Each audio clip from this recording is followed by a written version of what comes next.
সম্মানিত সভাপতি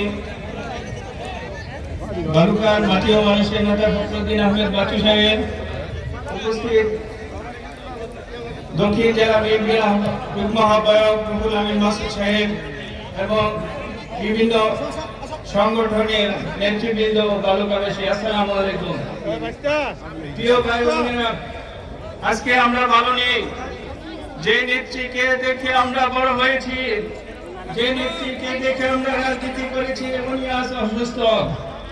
পাশাপাশি আমাদের দেশ একটা ক্রান্তি লগ্ন অতিক্রম করছে।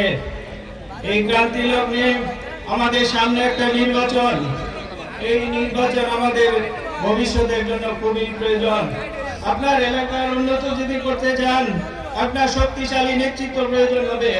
বালুকায় কোনো ভালো বিশ্ববিদ্যালয় নেই, ভালো কোনো কলেজ নেই, টেকনিক্যাল কলেজ নেই, ভালো একটা হাসপাতালও নেই। একটা ট্রমা সেন্টার আছে, ট্রমা সেন্টার অজানা কারণে অচল হয়ে রয়েছে।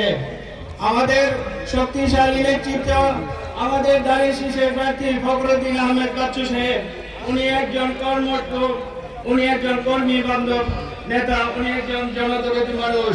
আপনাদেরকে একটু কথা বলতে চাই, গত 15 দিনে আমরা 30টা ক্যাম্পের মাধ্যমে প্রায় 10,000 লোককে আমরা চিকিৎসা দিয়েছি এবং বিনামূল্যে ওষুধ বিতরণ করেছি। গত 20 তারিখ একদিনে আমরা 12টা ব্লাড ডোনেশন ক্যাম্পের মধ্যে 100 ব্যাগের উপর রক্ত সংগ্রহ করেছি এবং এই রক্তগুলো আমরা ময়মনসিংহের বিভিন্ন হাসপাতালে পৌঁছে দিয়েছি। তাই আপনারা এগুলো ছোট্ট একটা উদাহরণ, ওনাকে সহযোগিতা করুন, ওনাকে উৎসাহ দিন, উনি আরো বড় কাজ করে আপনাদেরকে দেখাতে পারবেন। চলুন আমরা ওনাকে ধানের শীষে ভোট দিই, ওনাকে জয়যুক্ত করি এবং ধানের শীষকে বিজয়ী করি। আসসালামু আলাইকুম।